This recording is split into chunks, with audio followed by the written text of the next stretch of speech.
Good morning. My name is Jeff Sharp and I'm the Director of the School of Environment and Natural Resources. I'm very excited to welcome you to Women Owning Woodlands Networks for Inclusive Land Stewardship, our fourth online EPN Zoom webinar. Initially for this program, we had planned to build upon our January EPN program to feature a field trip down to Jackson, Ohio to tour regenerative forest practices at the McIntire-Stennis State Experimental Forest with leaders and members of the Ohio Inter-agency Forestry Team, and to observe how our Appalachian white oaks are crafted into bourbon barrels at the Speyside Cooperage. I was really looking forward for that trip, and I always look forward to our summer field trips. So sorry that we can't do that, but due to ongoing restrictions at Ohio State for in-person events and the limited ability to recreate this as a virtual event, our EPN team worked with today's speakers to pivot that program into another pertinent forestry topic and to highlight the national, state, and local movement for women owning woodlands.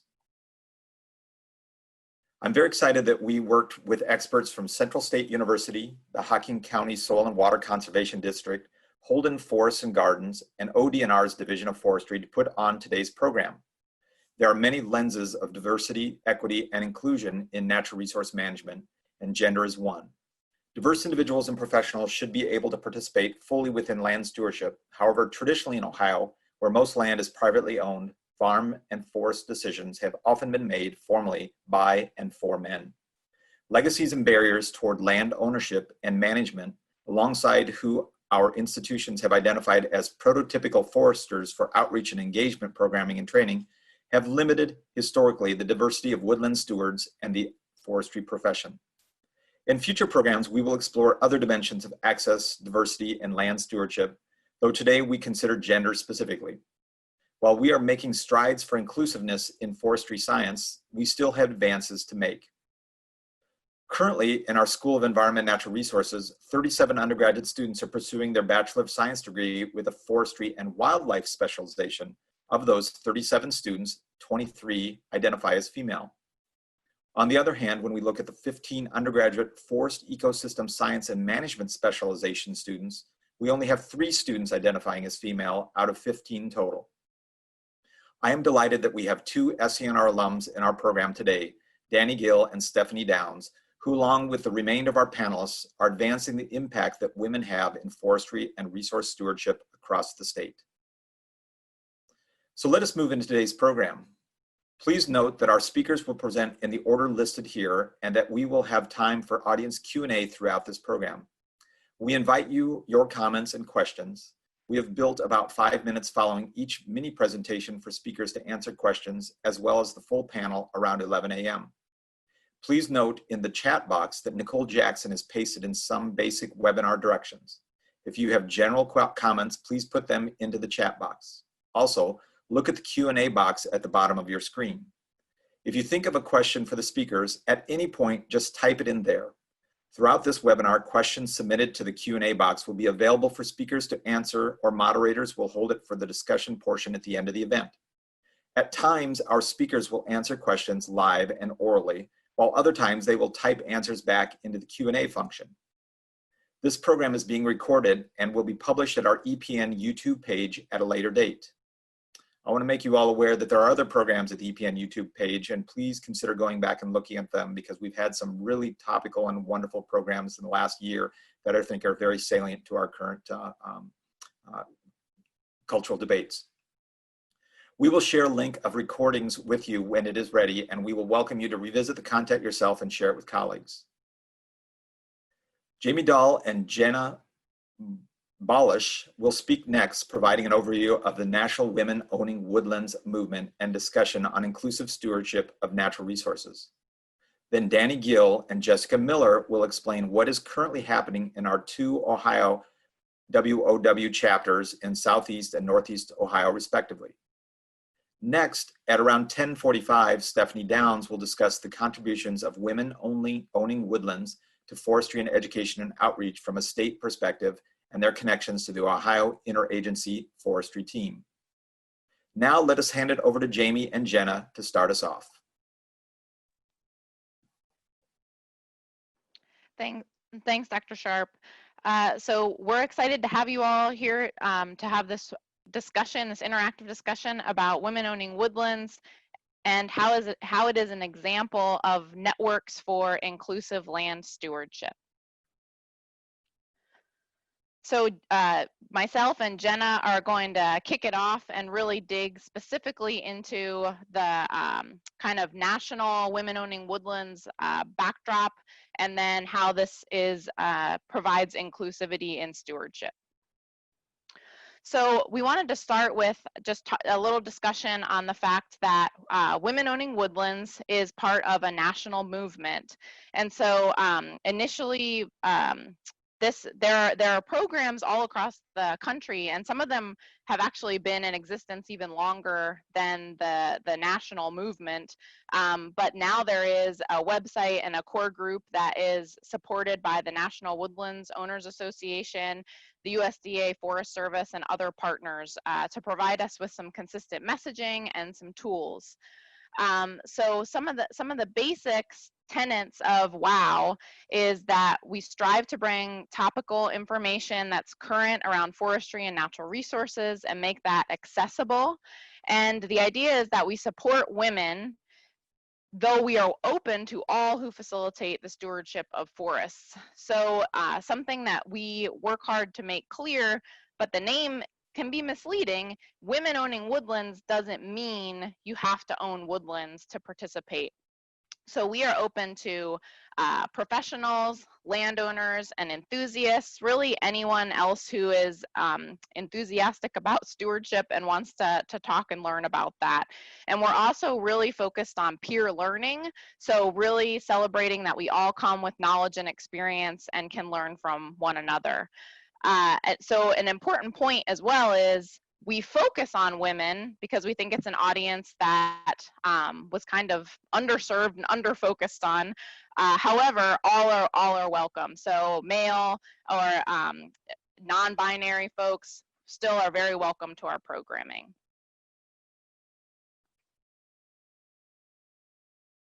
So this is just a quick snapshot from the Women Owning Woodlands webpage. And if anybody out there is considering this sounds interesting to them and they might want to start a group in their area, they provide awesome resources, a listserv to help connect folks.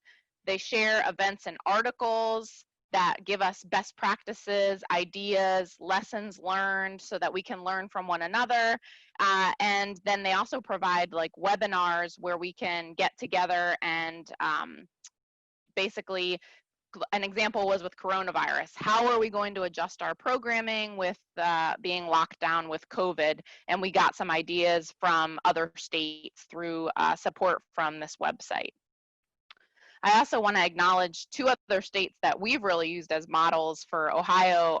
Oregon and Pennsylvania are both states that have longstanding programming and have offered help to us in getting started.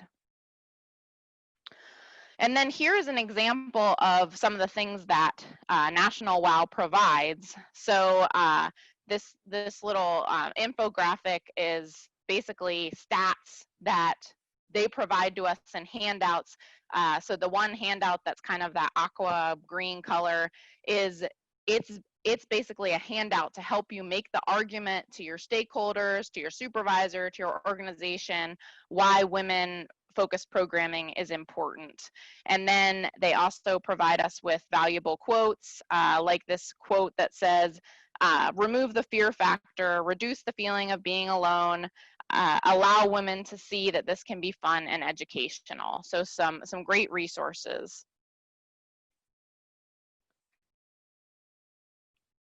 And then other important stats that we get support in the literature that WOW National provides. Fewer women than men have been involved in management of the family forest, despite the fact that similar proportions of women and men hope to inherit the forest. So basically less involvement in the active management on the property if they are woodland owners. And then women tend to outlive men in the United States, and this means that it is likely that final land use decisions, including selling or dividing of land, will be made by women. Then there are other studies that support that men and women just kind of operate differently. So programming interests differ by gender. Women tend to be more interested in things like passing their land on, also targeting a place to raise their family or privacy, and then things like scenic beauty and the protection of certain elements like biodiversity, wildlife, water. They also tend to have greater concern about environmental issues. And then we know that female-focused environments help improve female self-efficacy. So if we're around other women, it helps build confidence to move forward with something like land planning, and then encouraging each other to share experiences and ask questions. And then this idea of inclusive land stewardship. So inclusion is about allowing folks to participate and engage fully. So taking a look again at who is here and who is not. And so for sure, our programming and co-ed programming, we tended to see more men in the audience, and we also tended to see that the women didn't talk as much in a co-ed audience. So we're working to make sure that everybody feels welcomed, valued, and able to engage, but we are absolutely focused on helping women feel welcome and engaged. And here are some just comments from some of the folks that we've interacted with in Southeast Ohio, sharing things like, it's about time. Comments such as, many years of male foresters and male-dominated workshops, excited for some women-focused and women-led programming. One said, why didn't I know about this sooner? So why wasn't she connected to information about land management and how women can be involved sooner? And then expressing some interest in different topics and learning approaches similar to what we find in the literature and the research. And then on a personal note, and I know some of my colleagues agree with this, but I have found as a female professional in natural resources, it's similar to what Dr. Sharp said, there just aren't a lot of women currently still working in forestry specifically, but even natural resources more broadly. And so it's really, really powerful for us to have female colleagues that we can support each other, share, interact, learn from each other. And I think there's been a lot of power in that. And then with this, I'm going to transition to Jenna, and she can tell us about more of the perspectives from partners and stakeholders about women owning woodlands. All right, so I reached out to some of our participants and just asked them some of their takeaways and experiences from attending some different WOW events. So here we have a landowner in the area who highlighted that it's not just trees and your woodland, it's your livestock, wildlife, grasslands. And different methods can be expensive if you trial and error. So she's really liked talking to other women to see what they're doing and what's working for them. And another woman, Rosemary, she highlighted that the camaraderie has been really great for her. And it's just great to be surrounded by other tree-loving women and people that appreciate the outdoors. So Katerina, she highlighted that it's great. It's a great program if you're looking for knowledge, information, and support, just to be a good caretaker of the land that you own. And Molly here, she highlighted that it's her go-to group. It's a comfortable, safe space to ask questions and find resources, and that building relationships is key to learning. And it's a good group of women to grow with and learn their different experiences.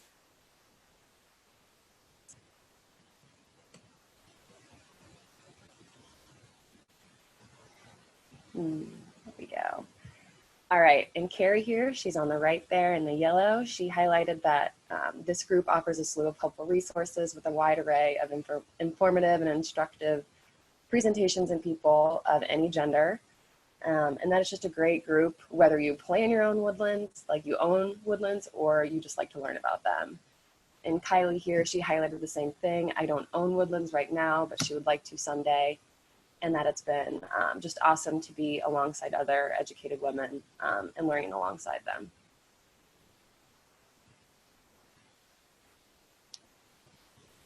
All right, Val here, she highlighted that just the knowledge of the group and their experience in forestry and nature has been a tremendous help for her maintaining her own woodlands, and that she was pleasantly surprised to see that the attendance was from women across state lines, and that the group is now growing interest from men and some of the spouses of the women attending our programs.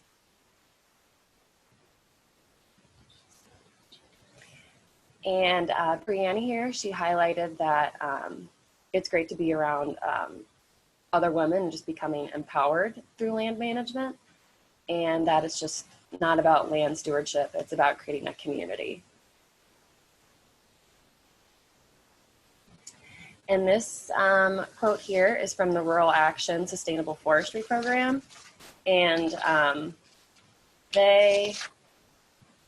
they're one of the rural action programs that they work with private landowners, government agencies, and other nonprofits to develop strategies that promote sustainable production, management, and marketing of forest resources. So pretty similar to our goal of Women Owning Woodlands.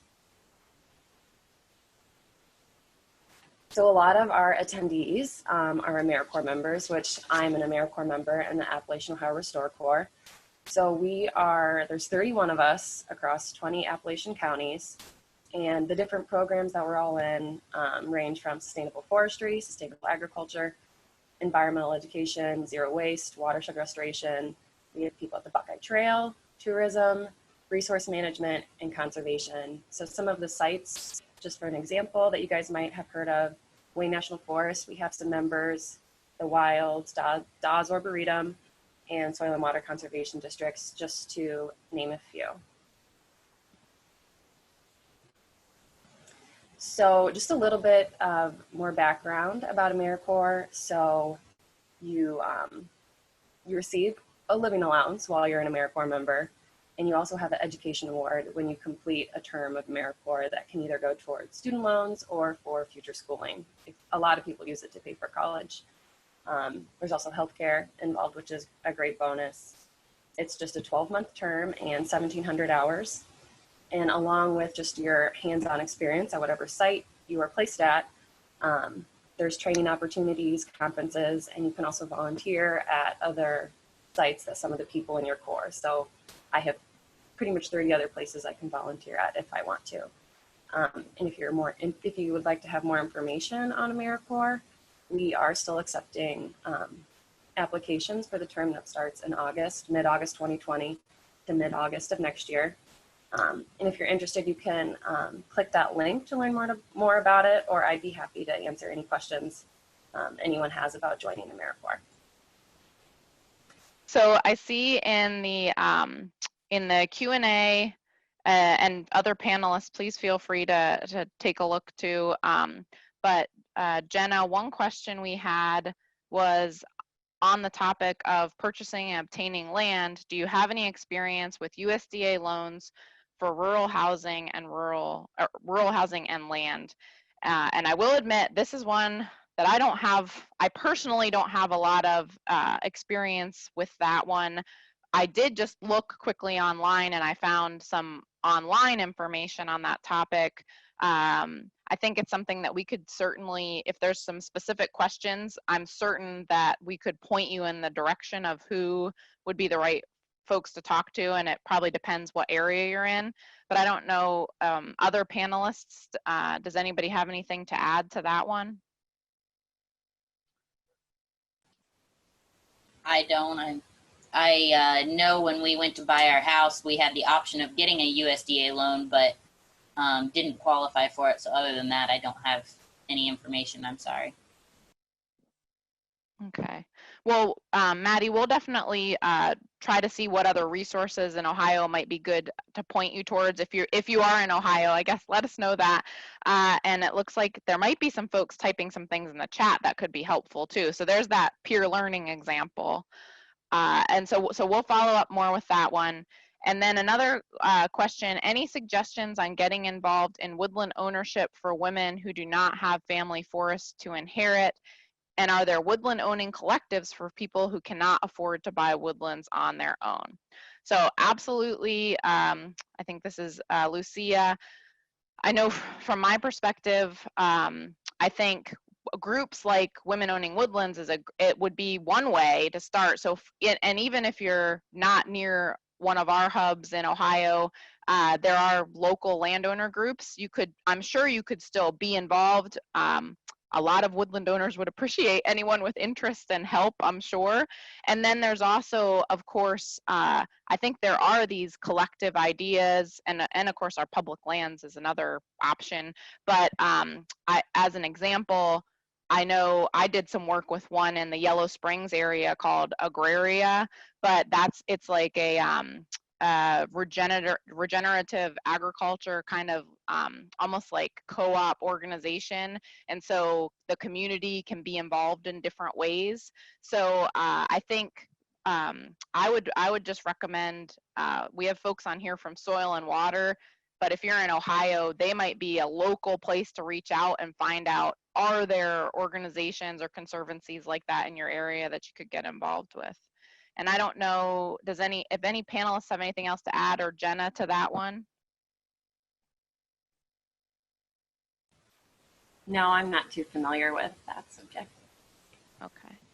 And then somebody asked, will the recording of this webinar be available? And I believe that it will. Is that right, Nicole and Joe? Yes, this will be recorded and sent out.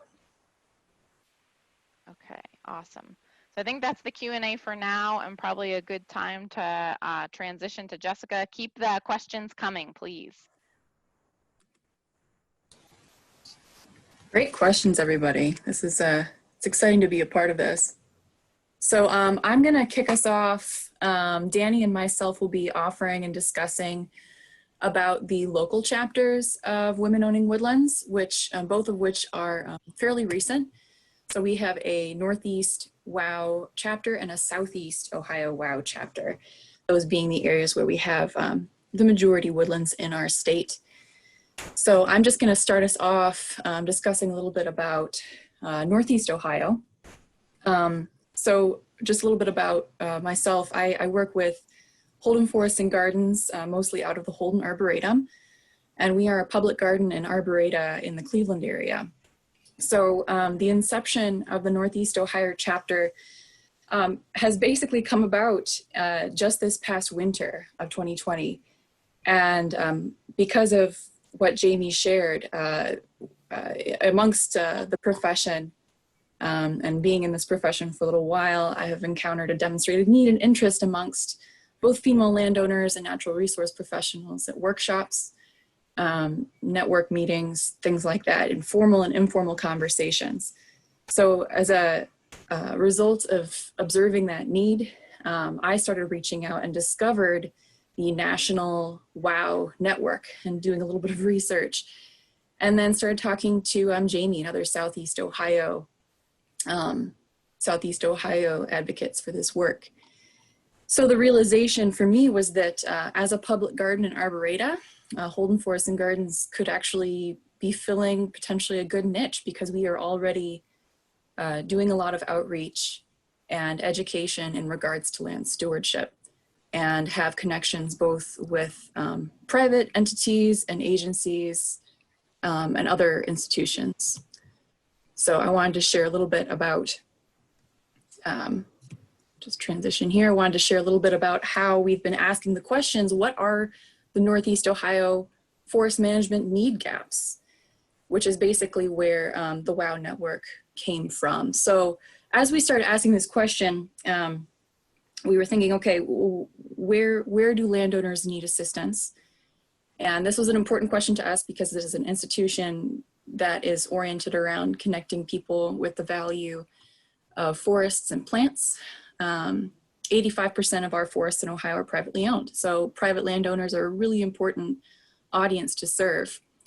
As we were looking into how to serve, we were noticing that there was a culture of sadly poor or non-management on private lands, especially in Northeast Ohio. Some disappointing, alarming trends of overcutting or simply a leave it be attitude that is really degrading our woodlands.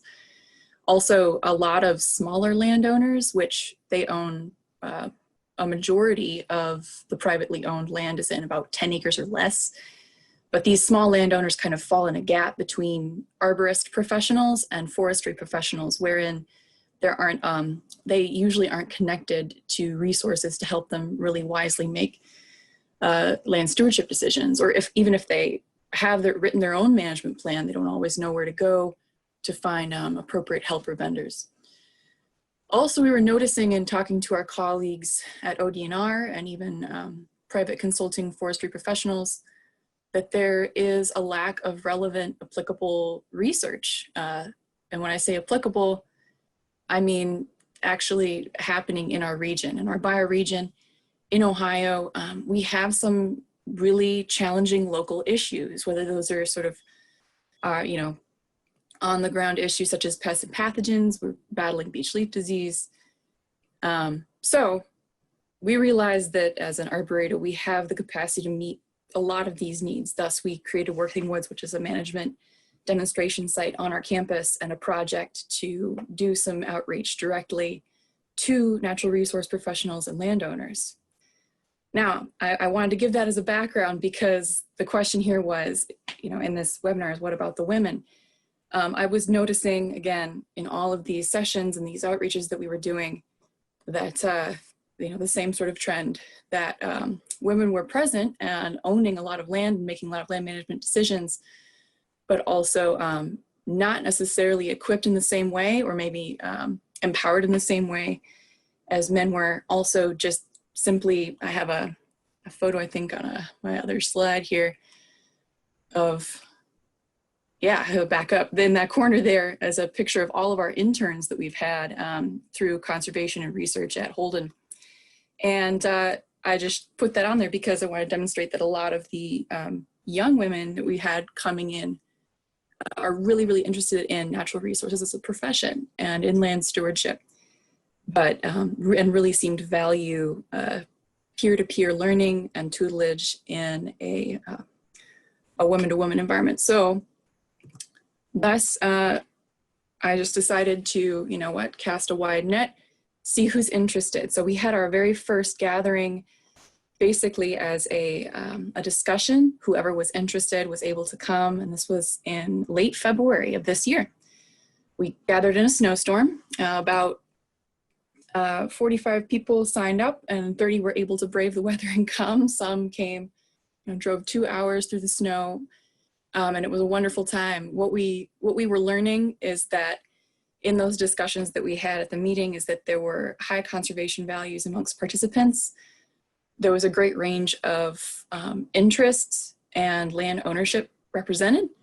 One of the participants had only been owning her property for a week and was really excited to have a platform and a place to come and to ask some really basic questions. And she actually connected directly with a woman who's been owning and managing land for 30 years. Range of acreage, a lot of non-landowners, but people who are passionate about stewardship of public land areas or who are professionals themselves. A lot of concerns about forest pests and pathogens. And in general, and I want to drive this home, there was a sense of the women, and everybody was participating. There was, you know, women and men there, but the sense of wanting to know what they should know. Some of the basics of land stewardship, this sense of, I want to keep my forest healthy, but I don't even know where to start. A lot of them didn't even know that they could have a forest management plan. So as an educator and as a community forester, this is actually a really exciting place to catch people, to be able to provide them with those resources. So from that meeting, which obviously was really recent, we've had a good amount of conversation and connection.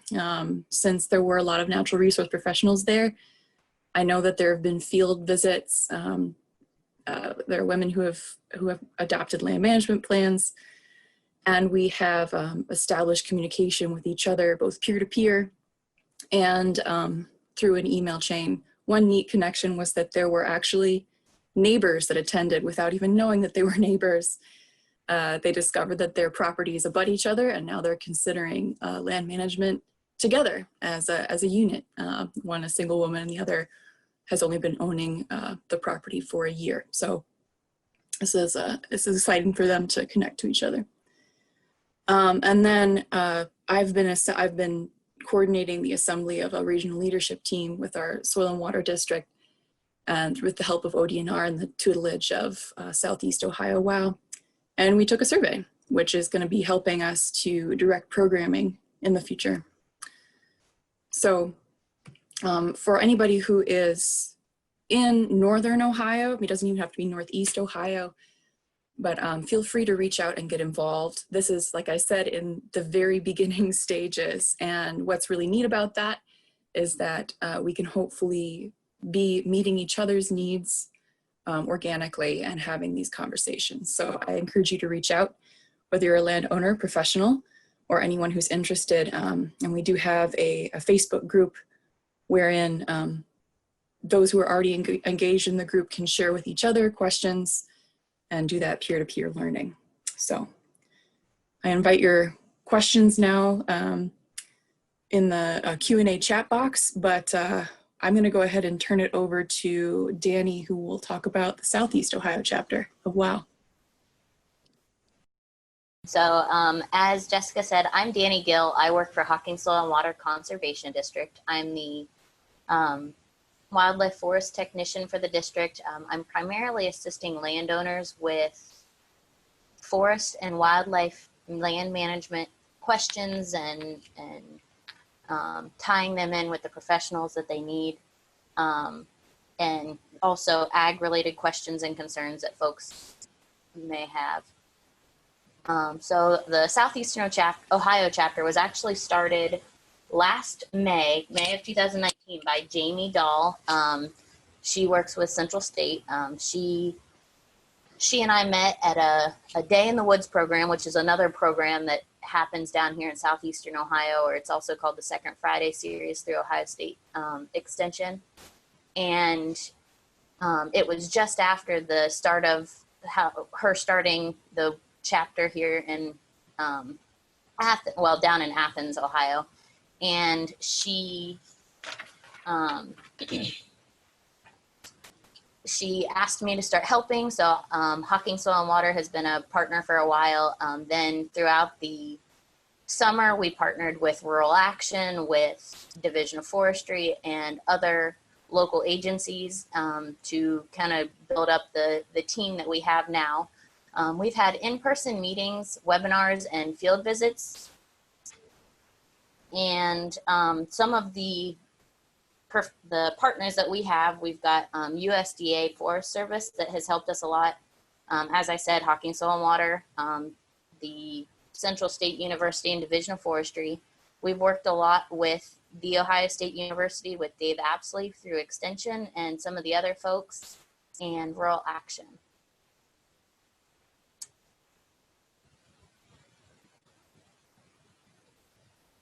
So I just saw a question about wanting to know who's leading the chapter in Southeastern Ohio. It's Jamie Dahl she's stepping down. Myself, Dani, I'm the main contact, and there are several others that we can tie in, and you'll see our contact information again later.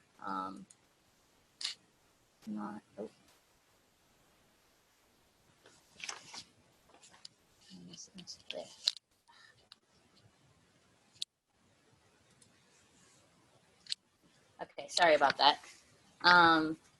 So down here in Southeastern Ohio, we have right around 90 folks that are on our email list. At a typical meeting, we'll have 20 to 30 ladies, or ladies and gentlemen in attendance. We do a survey at every one of our meetings asking for some demographics, whether they own land, whether they're just a nature enthusiast. Of the folks who own property, there's such a wide range. We have people who own a quarter of an acre, and we have people who own 3,000 acres. And the folks on our list are anywhere from college age students, as Jenna said earlier, with AmeriCorps, up to mid 70s, even 80s. We have a very wide range in our group. Many of the landowners that we have encountered don't have a management plan. And one of the things that we really have noticed is men or women, they don't have a management plan in southeastern Ohio. And so one of the things that we are really trying to do down here is assist them with finding the resources needed. There's definitely, we have a wide range, like I said. We've got the landowners, but we do have a lot of nature enthusiasts that are tied in with our programming, and then as with natural resource professionals.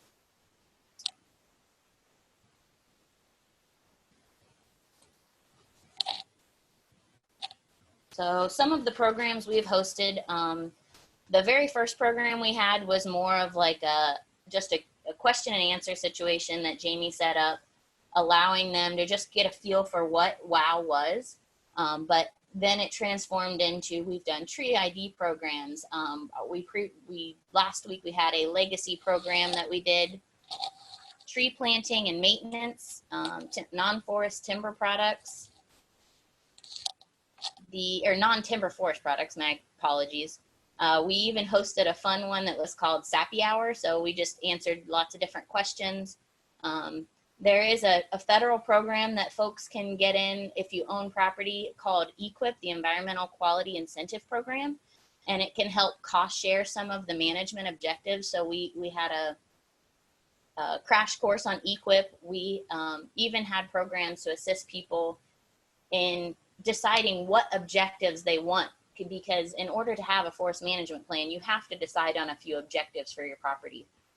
We also just had a fun program where we did wreath making last December and used natural pieces. We did grapevine wreaths, got greenery, and people just kind of made their own. We had a lady who made a Christmas tree out of a holly bush, and then lots of folks who made ornaments and wreaths and the like. Our mushroom log inoculation workshop, we had intended to do that, but with COVID, we ended up canceling that one. But some of the other programs we are still thinking of doing, and we are adapting as the days go by. Our programs are doing different things. So we intend to do a mushroom ID, something on pollinators, assisting folks with proper herbicide application, and we hope to do a field trip for that. The wreath making was such a hit, we had several people want to do it again next year, so hopefully we'll be able to do that.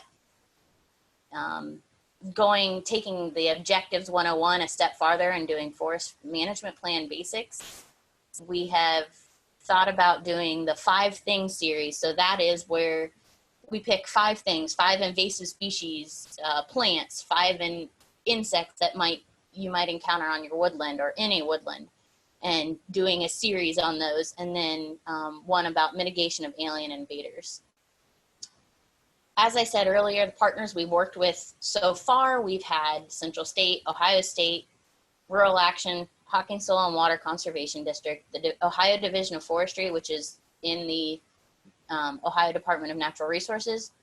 We have been working with several different landowners, and at our last in-person meeting, we had folks from United Plant Savers help us answer questions, and they would like to have programs hosted down there.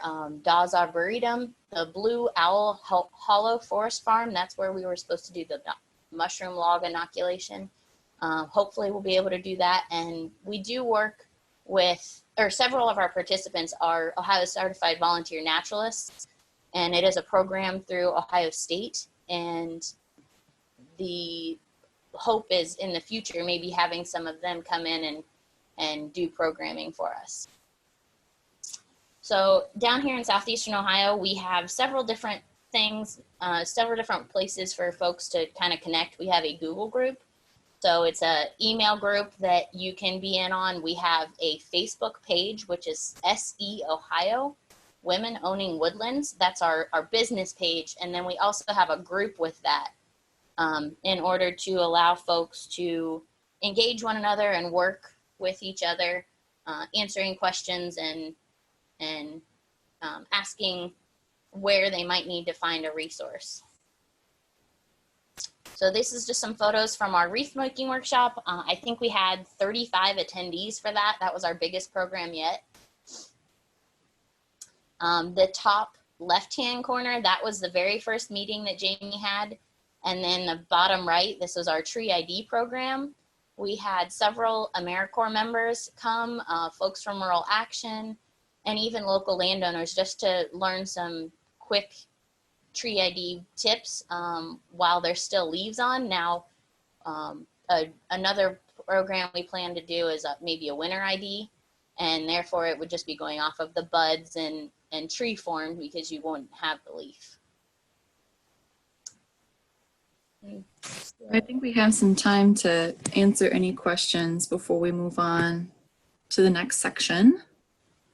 Yeah, we have a few in the Q&A that have populated if you want to start with those. Sure thing. Oh, and by the way, before I'm going to put myself on camera.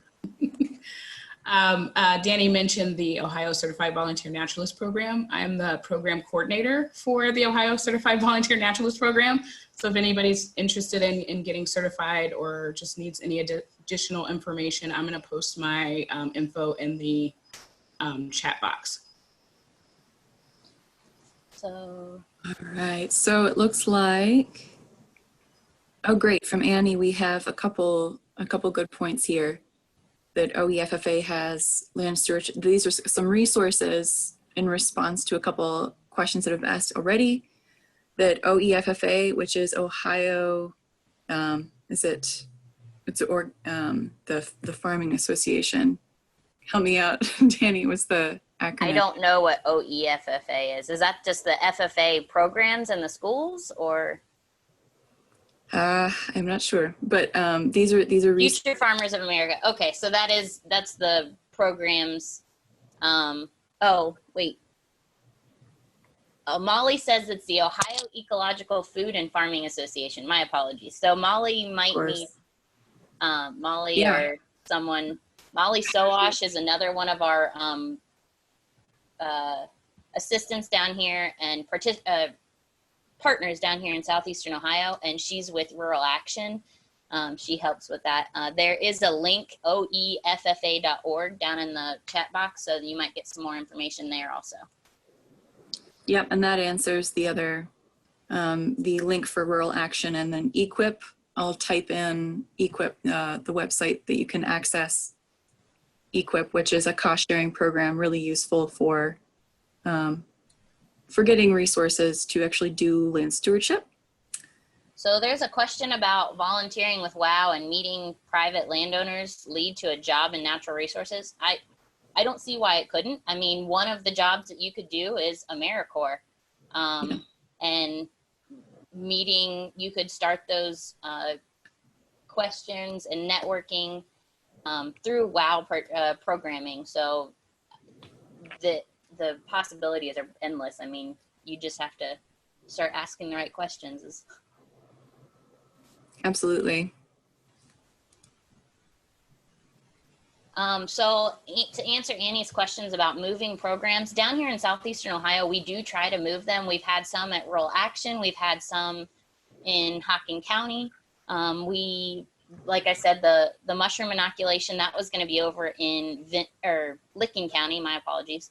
And so we do try to rotate it so that we're not in one main hub. Thank you for that, Dani. We're going to move on to Stephanie, but please feel free to continue answering those questions in the Q&A box. Thank you. Thank you, everyone. We've had a lot of really good questions. I know there are a lot of questions still in the question and answer box, so we will make sure we have time to get to those at the end of the talk today. But today I want to talk a little bit about how Women Owning Woodlands contributes to our overall forestry education and outreach mission in Ohio, and how this is one of the tools that we use to help inform landowners and enthusiasts about woodland management and how it fits in a bigger picture. So forestry outreach is a really big part of many of our agency and organizations' missions in natural resources. being able to get information out to our professionals, but also to general public and to our landowners on good forest management for sustainable forests long-term, to reach broader landscape level goals, and to make sure that our forests remain as healthy as we possibly can. Most of the education and outreach events that are held tend to be targeted at a broad audience. So we may be looking for woodland owners in general, or it may be a general public event, or it may be targeted to professionals, but they tend to be a little bit of a broader audience. They also tend to be standalone events. So this is a broad generalization. We obviously have some very specific programs, but it's a really broad range of messaging that goes out to broad audiences. And what we are realizing within our agencies and organizations is that we often need to get on the same page with each other. We need to be able to tell the same story, if you will. And so coordination between agencies and organizations so that we present a unified message on good woodland management for our landowners and for our nature enthusiasts and the general public. And then we also need to expand that messaging to underserved communities. So in our case here, targeting women and making specific messaging that pulls in women landowners, women decision makers, and helps to inform them of the options that are available and management techniques.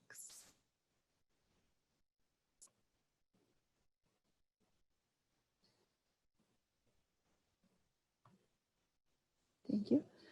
One of the things that we have going on in Ohio is called the Inter-agency Forestry Team. This is, as you can see from the map, a 17 county area in southeastern Ohio where agencies and organizations are collaborating to achieve landscape level forest management. So working together, combining our missions, which all have some aspect of forest management in them, in southeastern Ohio to work towards shared goals, shared objectives, and to help address issues that we all face regardless of land ownership. This area, the 17 county area, is the area in Ohio that tends to have the most oak forests in them. Now, oaks are very high on a lot of our missions and a lot of our goals because we have a lot of oak forests, but we also have issues with regenerating these oak forests. So our forests may have a lot of oaks in the overstory, but we're not getting regeneration to sustain those forests as oaks. And it's a complicated issue. So we could spend an entire day talking about all of the different parts and pieces that play into this issue. But it requires coordinated efforts for landscape level restoration. And so it's beyond any of our individual agencies.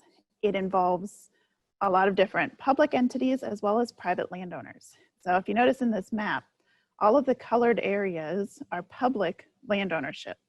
Within the 17 county area, we have a lot of public lands, but everything else on here is private woodlands.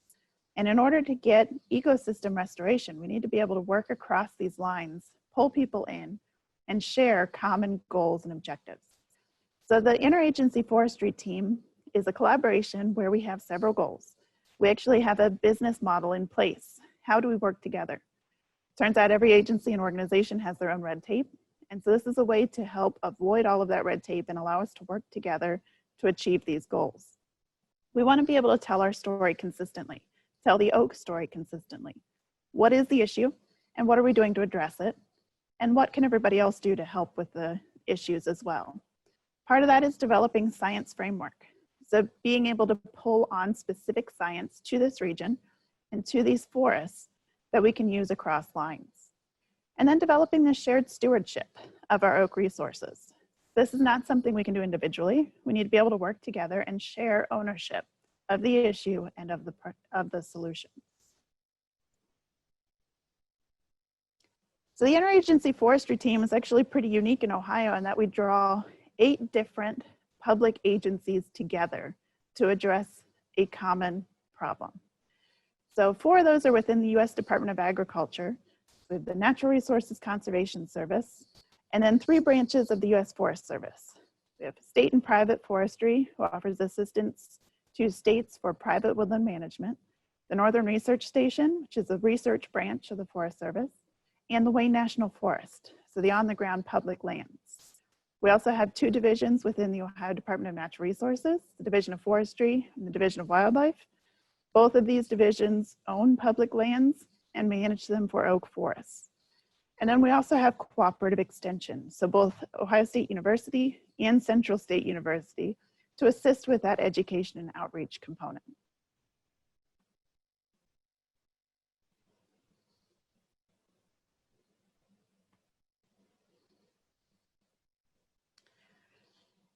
Now the Interagency Forestry Team is a 17 county area. That's a whole lot better to work in than 88 counties for Ohio in order to address a common problem, but it's still very large. And so a lot of the issues need to focus in on actionable areas, so smaller areas where we can work together to get on the ground results. And so we have formed the Hocking Plateau Shared Stewardship Project within the Interagency Forestry Team. This is a smaller area within that 17 county area. It's actually 5 counties involved, where we're hoping to actually target oak restoration and outreach to track, are we moving the needle in terms of landscape level management? So you can see this map here is our Hocking Plateau Shared Stewardship Project. It encompasses part of Perry, Hocking, Athens, Vinton, and Morgan counties. And again, all of the colors are public land. So we have a large chunk of public ownership, but also a lot of area that's privately owned. And so this gives us a smaller area where oak forests are common. So most of our forest types in this area contain at least a component of oak, and where we have this high percentage of public owned lands to start working across boundaries, to start coordinating activities and management across not only public ownerships, but also those boundaries between public and private. It's a small enough area where we can coordinate well, work together, and pull in the necessary partners, but it's also large enough where we can see if we are making ecosystem or landscape level results. This also gives us opportunities to engage with other partners beyond just those 8 in the Interagency Forestry Team. We're able to pull in other partners like Soil and Water, Rural Action, Wild Turkey Federation, and other individual agencies and organizations that work in this area to achieve our results and share the same story. So all of this leads back to, how does Women Owning Woodlands fit in this picture? And what is our role in statewide outreach and education? The Southeast Ohio Women Owning Woodlands project is actually focused within that Hocking Plateau Shared Stewardship Project. So we are a piece in that smaller level, ecosystem level collaboration to get consistent outreach and education and to actually achieve on the ground management. So we work with landowners in this shared stewardship project to facilitate cross-boundary management for our oak forests. We hold educational events that highlight that oak story that we're trying to consistently portray in a way that's tailored for the women landowners in the area. So reaching that underserved audience that we don't tend to get to quite as often. So I've been involved in educational programming in forestry for over 10 years. Most of those programs, the vast majority of our participants have been males, or they are spouses that are pulled into these programs. And so this is a way to reach out to that smaller community of our landowners and help to tailor messaging that pulls more people in for active management and getting things done at the landscape level. It also pulls in those additional partners who can help us reach our objectives. So again, our soil and water offices, Rural Action, AmeriCorps, all of these individual agencies and partners that help us reach a common goal that we all realize is worth reaching. And Women Owning Woodlands also helps in the legacy planning portion of forest management. So our oak forests are long-lived forests. They can live for several hundred years before regenerating. And so this isn't an issue that we can deal with in one generation. It's something that we need to be able to pull in long-term management, multiple generations to achieve this management. That's very difficult even on public lands, let alone in our private woodlands where property tends to turn over or change hands fairly frequently. So it's reaching out to those decision makers when it comes to family woodlands and passing it on and determining what's going to happen moving forward. So looking at what we are hoping to accomplish in the future with Women Owning Woodlands, we want to continue to provide programming that's designed around our women landowners. What information do they feel is important? What do they need more information on? And then providing programs that meet those needs. Women Owning Woodlands is one of several forestry outreach programs in Ohio that we can use to share the objectives of the Interagency Forestry Team. One of those was mentioned already, and that's the Day in the Woods program, or the Second Friday series. And so being able to work with these other outreach programs to offer the same message and to give information that is needed by landowners to help them sustainably manage their forests. We're also hoping to encourage active management of private woodlands. So offer that education and assistance that landowners need to reach sustainable forest management. And we're hoping to empower women to become advocates for conservation and land stewardship. Not only our private landowners who are able to go out and influence forest management directly on the ground, but also those enthusiasts, those people who really care about conservation and protecting their natural resources, but may not have the options available. So getting them connected with volunteer opportunities, helping them see what they can do in public lands to help facilitate good, sound forest management. And then hopefully spreading these efforts across the state. So we have our Southeast Ohio Women Owning Woodlands. We now have the Northeast Ohio Women Owning Woodlands. But we also realize that there may be other areas of the state that are looking for these programs. And so being able to work with people to actually get them into their own chapters and start that peer-to-peer learning to share what they know, what they've learned, that trial and error piece, and to be able to facilitate a cross-boundary management.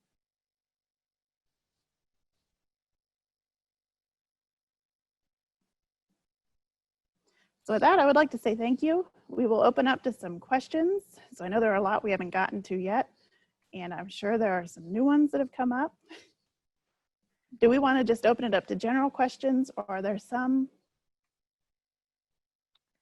I see, Stephanie, well, one that I thought would be good to start with, I guess, and we can address, because I think it's kind of a good segue of Dani and I talked about this very thing. Of course, our hope, and Stephanie gives a great lead to it, is that maybe there'll be some more interest in starting other groups of women owning woodlands in Ohio. Also, something super exciting is I see we have some out-of-state folks on this webinar as well. So I can say for the Ohio piece, I mean, that is half the battle. And I think Jessica Miller has shared, it's like you have to first find partners, and of course, ideally female partners, but men can be strong allies. Dave Apsley's been a strong ally for us. I can share, so I work for Central State University in Cooperative Extension. If you're not familiar, it's our 1890s in Ohio. It's a historically Black college, but we are really trying to focus on underserved groups, and we're doing a lot of hiring. So it might be a good place to reach out. My supervisor is Cindy Folk, and we are hiring ag and natural resource folks regionally in the state, and we're interested in helping support women owning woodlands. So if you're in Ohio and you're in a part of the state we're not in, I can put her information in the chat, but that might be one ally that you can start with. But I think Soil and Water, Division of Forestry, let us know where you're trying to start, and we probably have colleagues that we can suggest. I don't know other panelists if anybody wants to build off of that.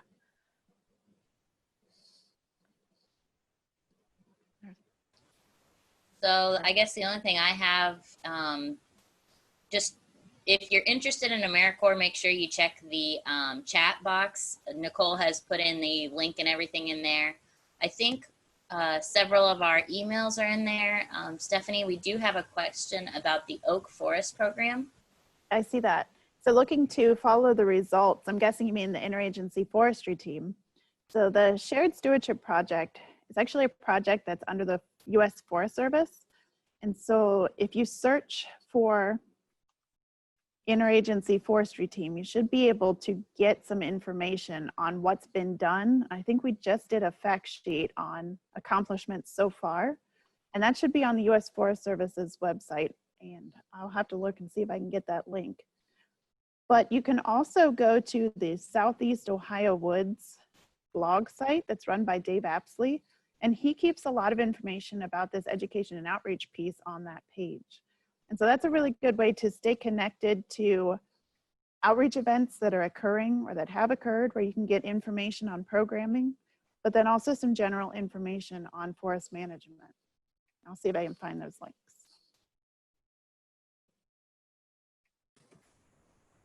Thanks, Stephanie. Stephanie, Ooh. you were asked to repeat the information page.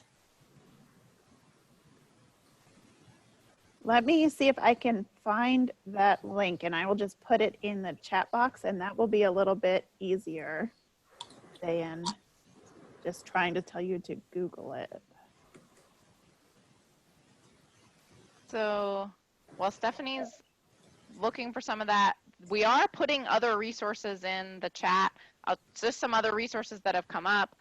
We have a colleague from OFA actually on, named Rachel, and so in both the chat and the Q&A, if you're interested in the support for the USDA loans, and basically they do a lot of work with kind of the rural land piece and legacy, you could reach out to Rachel, and she offered that. I think another one to for sure hit on is Division of Forestry, which unfortunately their webpage, ODNR, is having had a web problem, and Stephanie can speak to that. But if you have not visited with a state service forester and you don't have a management plan, or you have an old management plan, I think most of us would say the best first place to start is a state service forester. And then there are other local resources that vary by where you're at. In Southeast Ohio, Rural Action's another one. Soil and Water Conservation Districts is another. And then panelists, what are others we want to throw out? There was, I guess this is related, there was a question about if we've partnered with land trusts. So I mean, that is another resource, very particular to the legacy piece. So if people have a goal of wanting to conserve land in perpetuity, or want to know what their options are. So I just want to offer that in our area, we have worked a lot, both my organization, Holden Forests Gardens, and with WOW, connected with resource professionals from the Western Reserve Land Conservancy. So they're the big land trusts in our area, able to help with those questions of basically legal conservation questions. I don't know about Southeast Ohio. Do you guys have any sort of partnerships with land trusts down there through WOW? I think we're still, I don't know that there's somebody that we have a strong one with yet, but I think definitely an opportunity for us to continue to build that. We certainly do have land trusts down here. Another resource that somebody asked about, and Jessica, this was, I don't know if Holden has any support for like nut growing, nut production, but somebody asked that, and there is an Ohio Nut Growers Association, so that might be a place to start, but I don't know if anybody has any other resources specific about that one. Nut Growers Association's excellent. What we primarily have at Holden is just examples of, you know, as a living museum, examples of the different cultivars in one place. So it's basically a resource if as a nut grower you want to see what mature trees, how mature trees behave in different conditions based on different cultivars. We're a resource for that. And you can actually look up our collection online if you're curious about a very particular type of tree. So thanks, Jessica. I'm also noticing, and this is kind of cool because we've had quite a few legacy questions and comments actually. One from Casey about that basically extended family has a tree farm. Some folks shrug off biodiversity and woodland stewardship as unimportant. Suggestions for navigating different opinions among large family.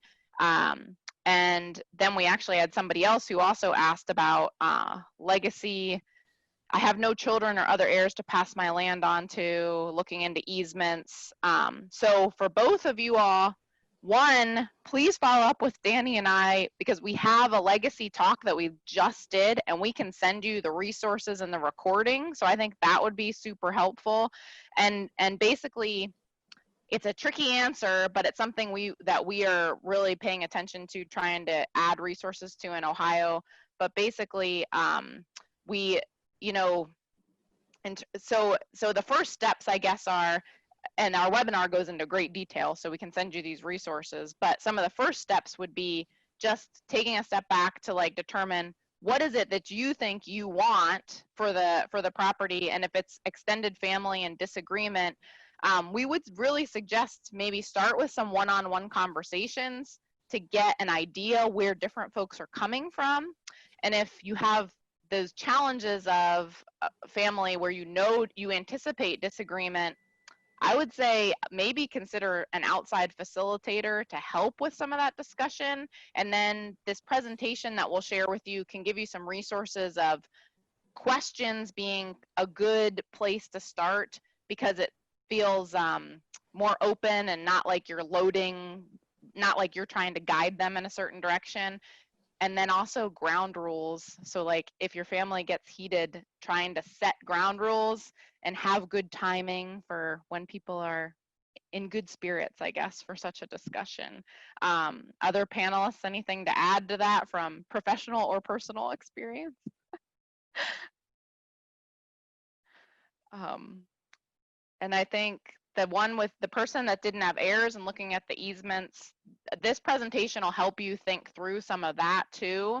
And I think that's where the peer learning is really beneficial, because the other thing that's really awesome about WOW is women seem really comfortable. Well, our participants, doesn't have to be a woman, but people seem really willing to share their own experiences.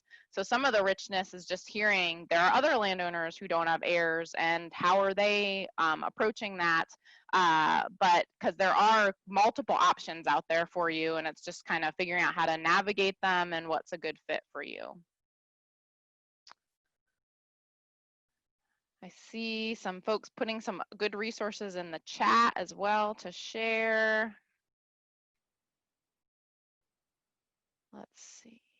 Panelists, let me know if you all see anything else that we haven't gotten to, or that we should, there's a lot of things in the answered that we could, I'm sure we could talk about more. We were trying to just get people some resources. Yeah, about a couple more minutes, Jamie, but this was a comment from someone who registered. They're interested in learning more as they have their own small woodlands and would like more info and resources to maximize the benefits of native plantings to improve the forest and contribute to saving at-risk species. Okay, panelists, anybody want to start with that one? I can start on that one. So with native plantings, you do have to be pretty careful with what you choose, because most of our native species are pretty specific on habitat requirements. And so you want to make sure you work with someone to develop a plan to choose species that will survive and do well on your property. So small woodlots are a really good area where you can encourage native species, but you need to be careful in your planning and make sure that the species you choose are going to survive long-term in your woodland. Thank you, Stephanie. I think something else, someone asked about Southeast Ohio woods. Really, if you're anywhere in Ohio, I think there will be valuable information through Southeast Ohio woods, but definitely if you're in the Southeast. So I'm going to put that in the Q&A and the chat, but I think it's also good to point out, same with our WOW groups, if you're open to it, we don't mind adding you to our listserv. So even if you're not in Southeast Ohio, right now we're doing everything as a webinar. So no matter where you are, there might be a topic that benefits you. So that's something to consider. And same with Southeast Ohio woods right now, most things are remote.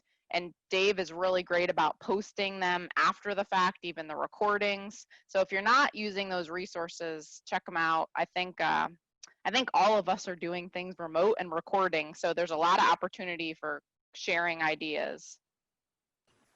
Thanks, Jamie. We're going to move on and wrap up our program here.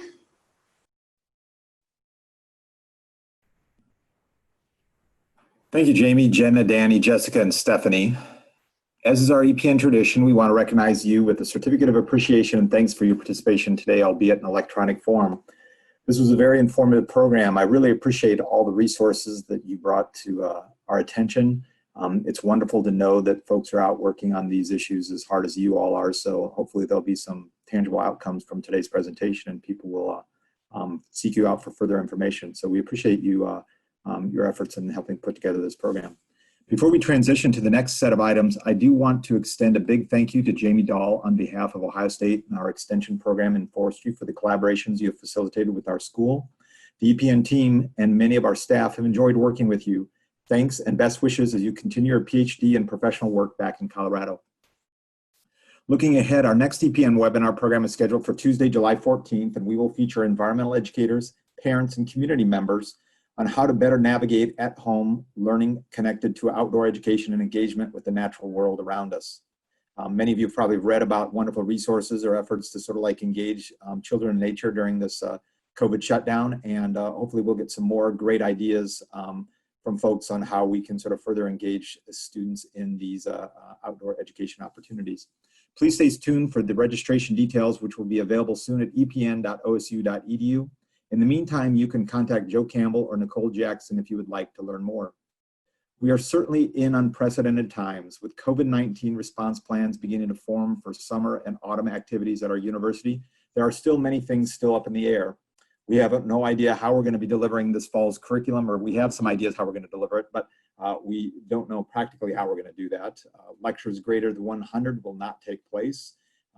So we know we're going to be going online with a lot of things, but we're going to be trying to do a lot of in-class and field-based work nonetheless. SENR and the EPN are interested in how we can sort of serve you through our programs, activities, and events in these difficult times. We anticipate that this fall will be a very unique semester in terms of how we deliver programming. Many of you, given your connection to the EPN and other school activities, will likely receive a brief online survey in the coming weeks. We are inquiring about how you see yourself participating with our students, faculty, and staff, whether through online or on-campus channels or a series of hybrid options. I encourage you to complete that survey when it arrives, as it helps us plan accordingly.